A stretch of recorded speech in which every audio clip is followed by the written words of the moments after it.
Gemar bikin kembar. Halo semua, Assalamualaikum warahmatullahi wabarakatuh. Bersama saya Fitri Habibah berjumpa di Gemar Podcast. Dan di sini teman-teman saya kedatangan bintang tamu yang spesial sekali.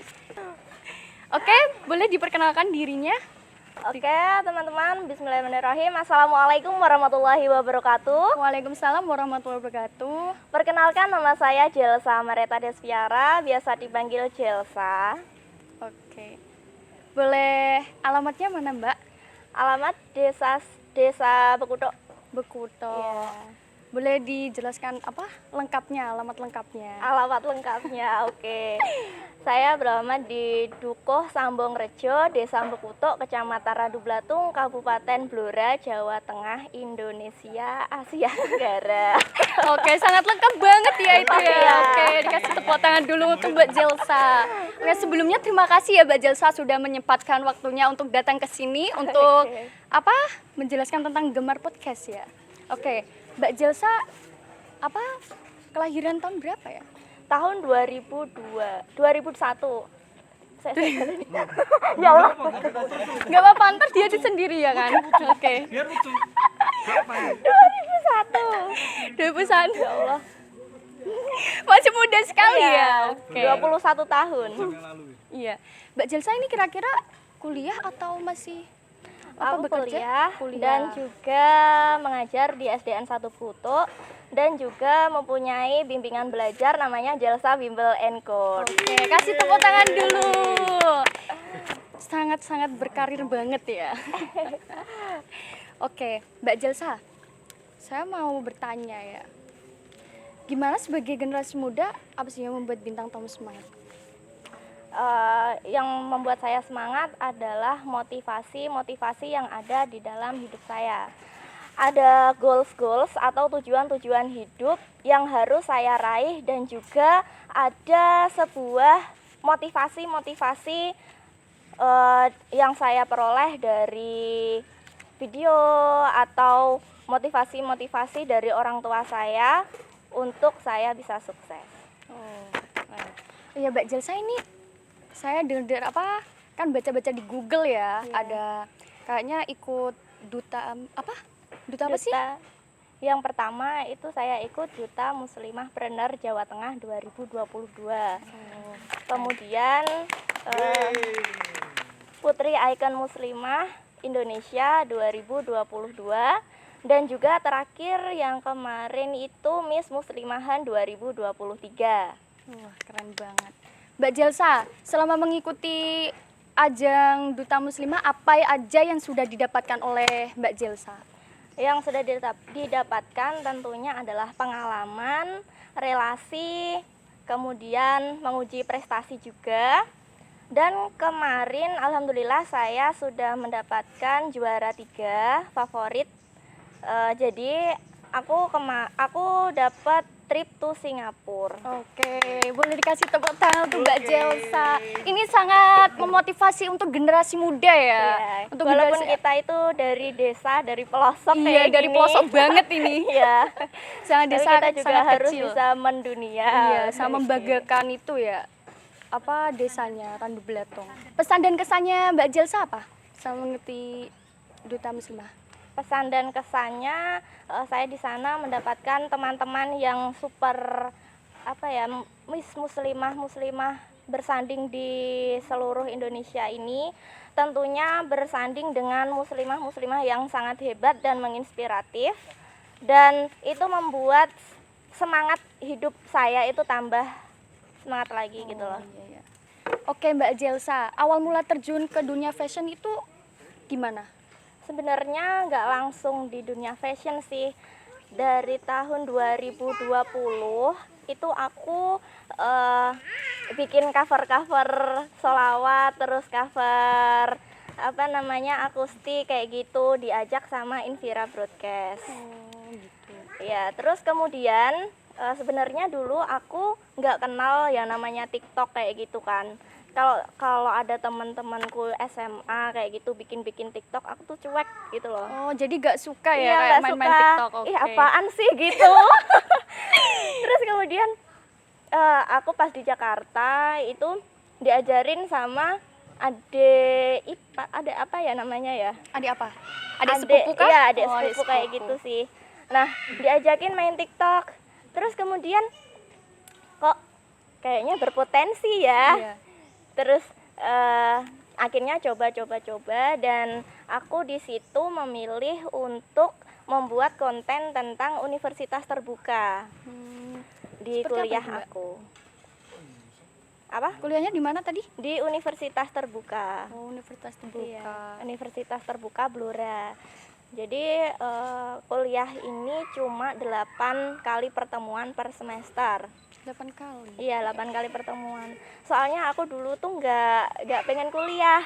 Terus pengennya apa, Mbak? Nikah? Enggak juga. Aku dulu itu pernah gagal di Abdi Negara.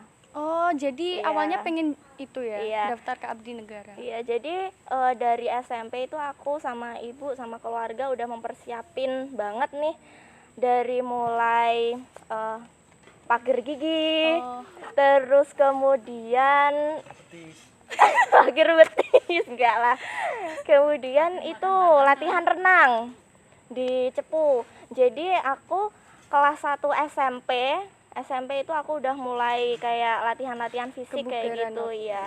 Di Cepu seminggu itu 3 kali. Seminggu 3 kali. Iya, 3 kali ke Cepu. Jadi bolak-balik Cepu, Randu kayak gitu, diantar sama ibu. Karena dulu itu aku basicnya orangnya pendiam, terus Kalem. takut sama orang-orang gitu loh. Nggak berani sama sekali. Takut diculik ya? Bukan tante culik aku dong. Oke. Om. Enggak, no. Terus ini Hai Iklan. bocil.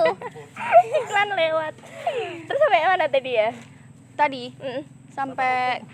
sampai sini aja ya. Lanjut. Lanjut ya. Jadi dari SMP itu aku udah pasang behel Behel. nih karena gigi aku kan nggak rata. Seperti Maksudnya saya ya. Jadi ya harus harus Diratain. didandanin ya. Itu ke Cepu karena di sini itu belum ada. Dan yang pertama kali pakai kawat gigi itu dulu aku. Dan dari situ aku tuh nggak percaya diri sama sekali gitu loh. Terus akhirnya ibu aku terus melatih aku, terus memotivasi, betul. Terus kemudian memberikan support penuh, jadinya aku bisa seperti sekarang Support ini. system Ya. keren. Terus dari awalnya pendiam, kalem, terus nggak berani sama orang, Nggak main sosmed ya? Iya, nggak main sosmed. Oh ya, aku itu punya HP pertama kali itu kelas 2 SMA. Keren. Kelas 2 SMA. Jadi aku itu dulu orangnya betah tuh ya, Mbak? fokus gitu loh. Fokus buat belajar, terus kemudian pas SMA kelas 2 itu aku nabung. Soalnya dulu itu mau dibeliin aku nggak mau. Oh, berarti anak mandiri. Iya, aku pengennya gitu. Terus setelah itu aku dilatih ibu aku buat ikutan silat, terus tampil narinya itu nari tunggal. Jadi aku sendirian di tengah lapangan gitu. Itu pas dari kelas 1 SMA. SMA-nya dulu di mana? SMA Negeri 1 Randu Blatung. Oh, di sini berarti Iya, ya. Semaransa.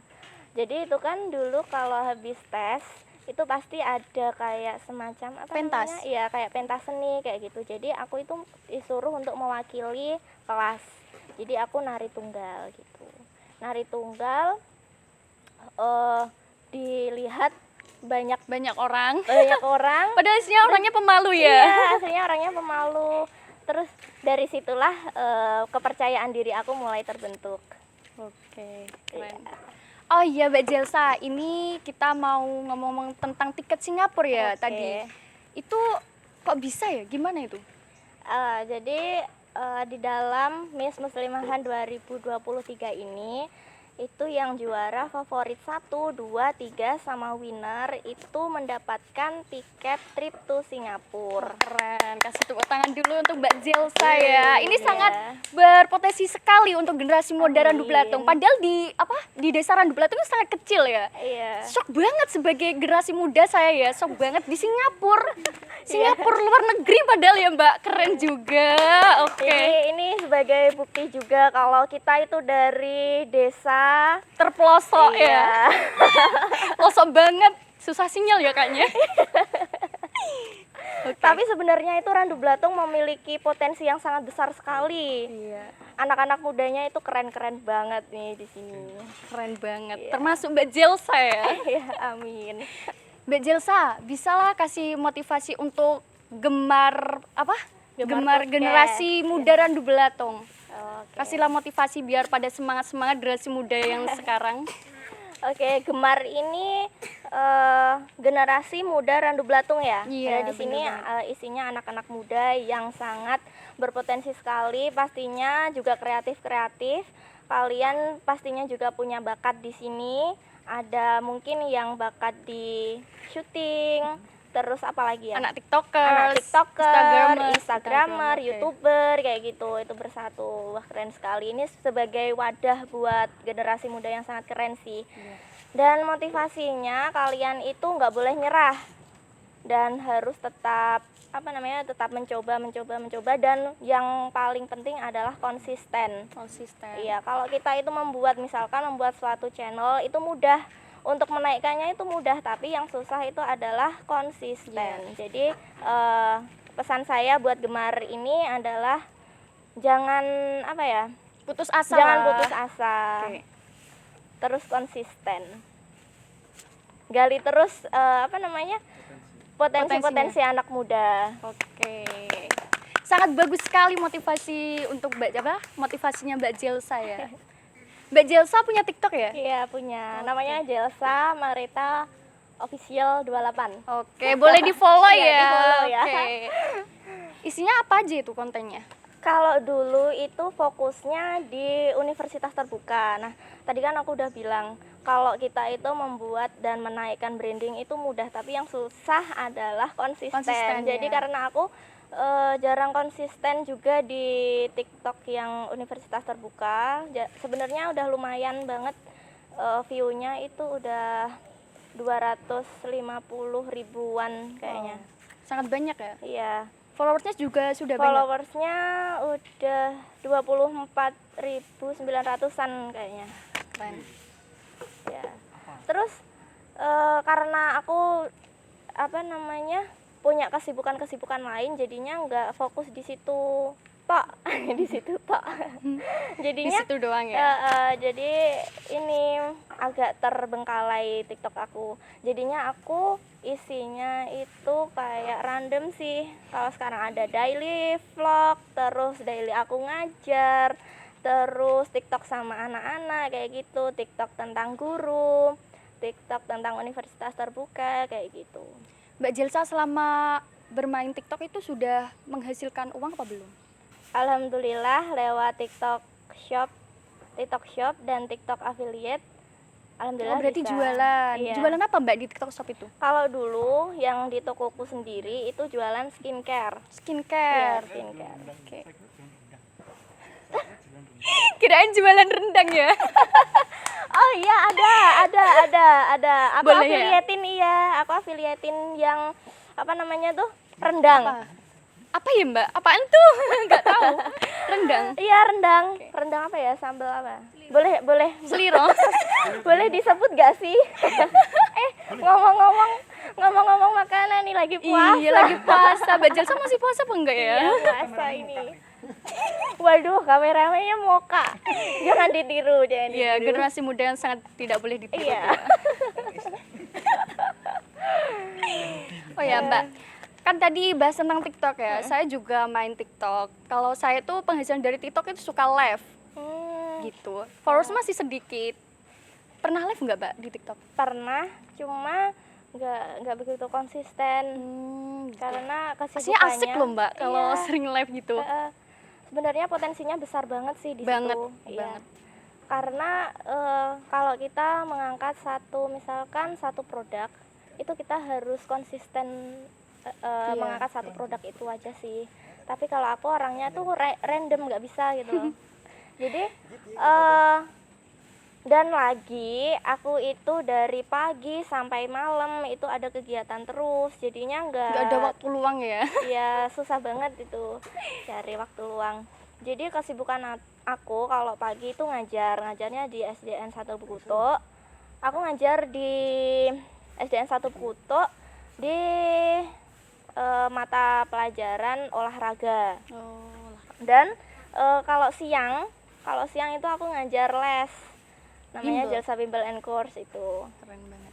Sudah berapa itu pesertanya?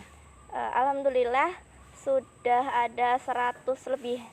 Keren. Kasih tepuk tangan dong buat Mbak Jelsa. Sebenarnya itu udah 3 cabang. Di Randu Blatung ada, di Kunduran ada, yang di Kedung Tuban ada. Cuma yang di Kedung Tuban sekarang ini masih pending karena yang ngajar itu masih sakit, dan juga yang satunya itu masih apa namanya, ujian.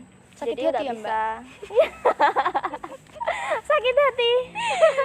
Sangat-sangat. Mungkin juga itu faktornya sih. Mbak Jelsa pernah merasakan di fase terpuruk nggak? Oke, kalau di masa fase terpuruk itu pasti ada ya. Jadi aku dulu kan yang sudah saya ceritakan di awal tadi, aku dulu pernah daftar di Abdi Negara tapi gagal. Perjuangan dari SMP sampai lulus SMA kayak gitu, rasanya tuh kayak nggak bisa nerima kenyataan gitu loh. Sangat down sekali Iya. ya.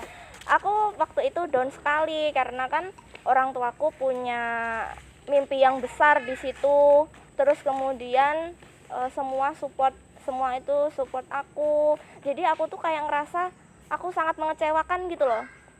Padahal aku udah berusaha semaksimal mungkin, dari mulai fisik. Terus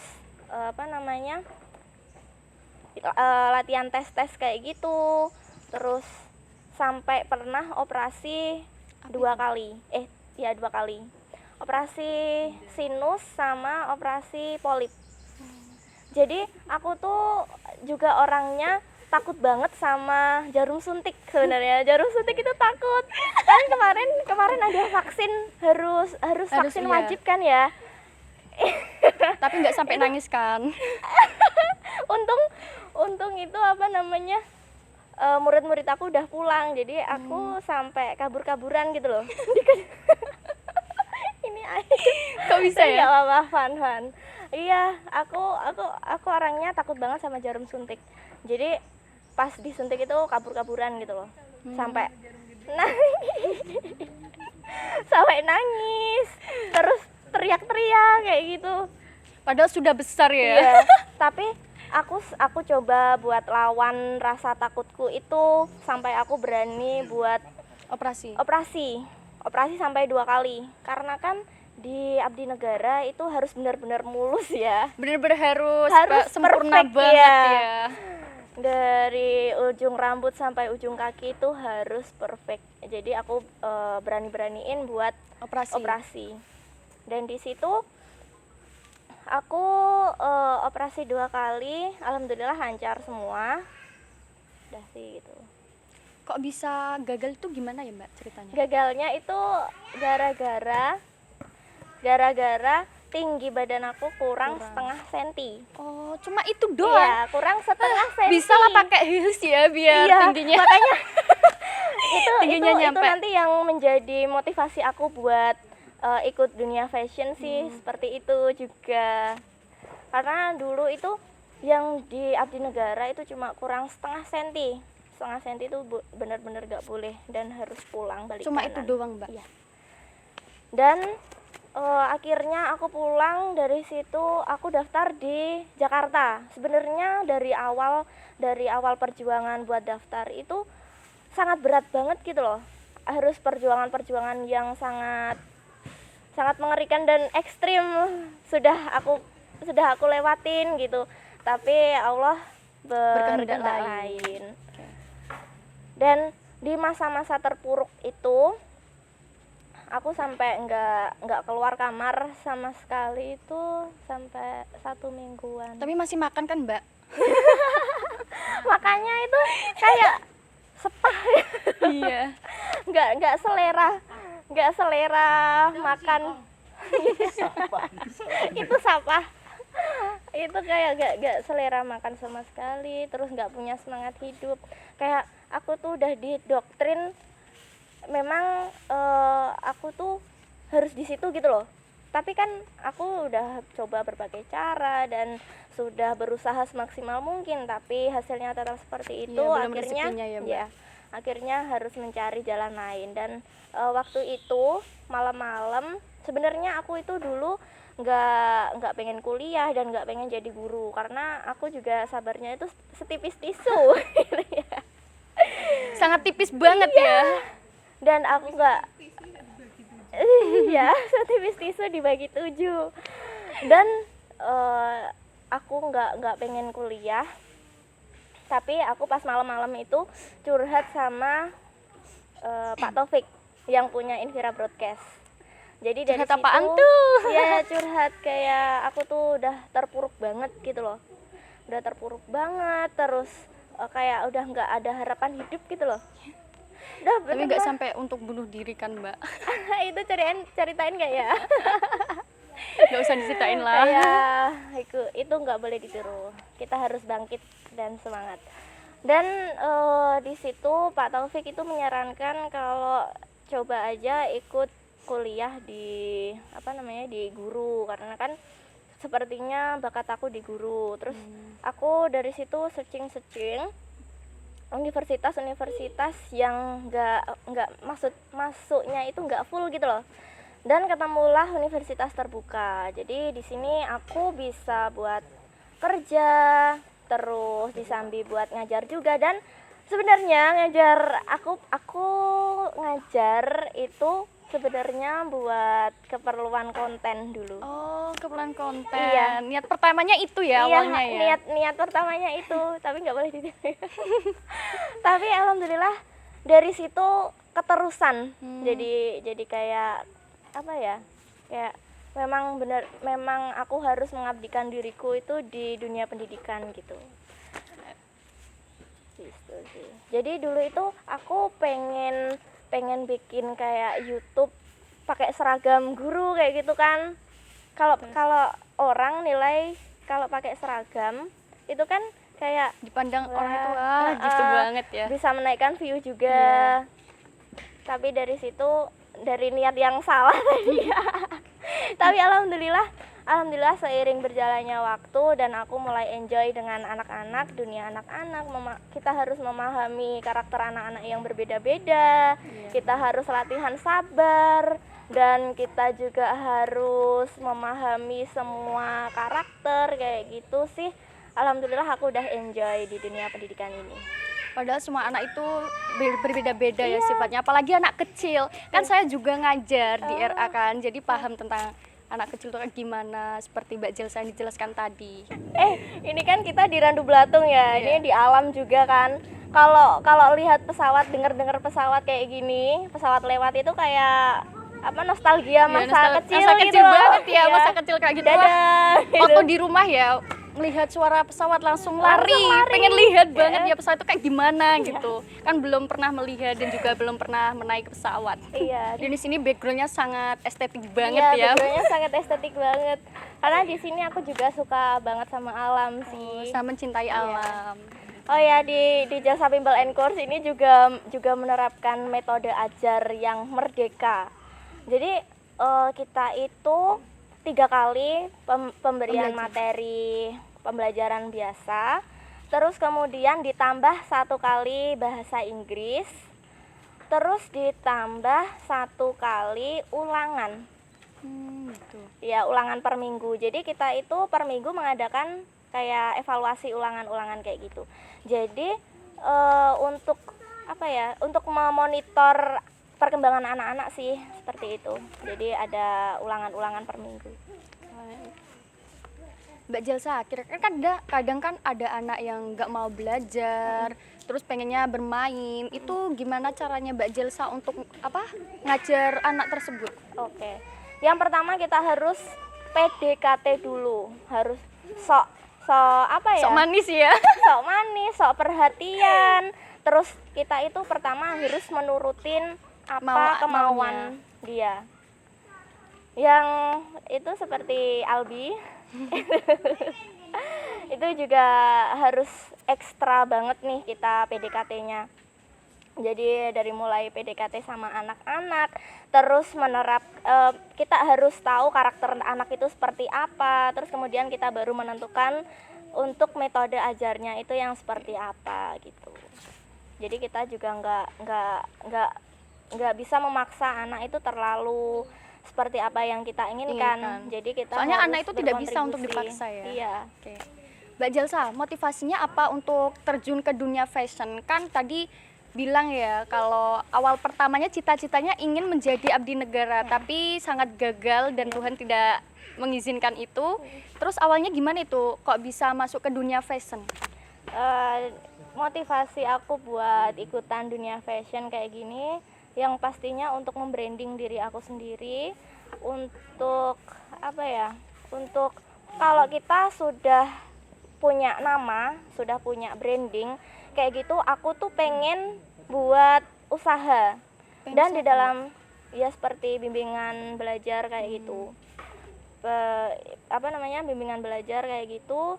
Terus kalau kita sudah punya nama, kita sudah dikenal, aku tuh pengen banget, cita-cita aku pengen buka lapangan pekerjaan seluas-luasnya seperti itu. Jadi tutor-tutorku itu juga ada juga yang masih sekolah. Jadi mereka itu masih sekolah tapi pengen punya tambahan sangu ya.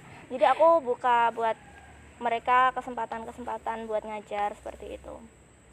Dan memberikan motivasi kepada mereka juga. Kalau dunia itu sebenarnya kejam gitu loh. Iya banget kejamnya. Dan kita harus bisa melewati itu semua. Itu sangat bermotivasi untuk generasi muda sekarang ya. Iya. Oke Mbak Jelsa, kira-kira ada nggak respon keluarga atau teman-teman Mbak Jelsa, apalagi tetangga ya? Kadang kan pada julid ya. Responnya gimana? Iya. Suka atau bangga sekali tentang dunianya Mbak Jelsa yang sekarang? Oke. Kalau kita manusia kan pastinya sebaik-baiknya kita pasti adalah ya yang 1-2 orang yang Nggak suka. Iya, nggak suka. Tapi kita bersikapnya bodoh amat gitu loh. Oke, tidak terasa ya sudah di ujung waktu tentang berbincang-bincang dari tadi sampai akhir. Padahal di bulan puasa ini ya sangat ya dikira haus ya haus, dikira lapar Tapi juga kita lapar. harus produktif lah Iya, ya. harus semangat. Ini sangat kalau saya meringkas dari cerita Mbak Jelsa tadi ada suka dan dukanya, dan ini sangat bermotivasi untuk generasi muda, terutama generasi muda sekarang, generasi Randu Belatung, dan sangat membanggakan kabupaten kita ya, Kabupaten Blora. Amin. Oke, terima kasih untuk Mbak Jelsa sudah menyempatkan waktu di sini. Dengan saya Habibah dan Saya Jelsa. Oke, terima kasih sudah mau menonton Gemar Podcast Randu Belatung. Sampai jumpa di segmen selanjutnya. Selanjutnya, wassalamualaikum warahmatullahi wabarakatuh. Waalaikumsalam warahmatullahi wabarakatuh. Baru belajar ya kok.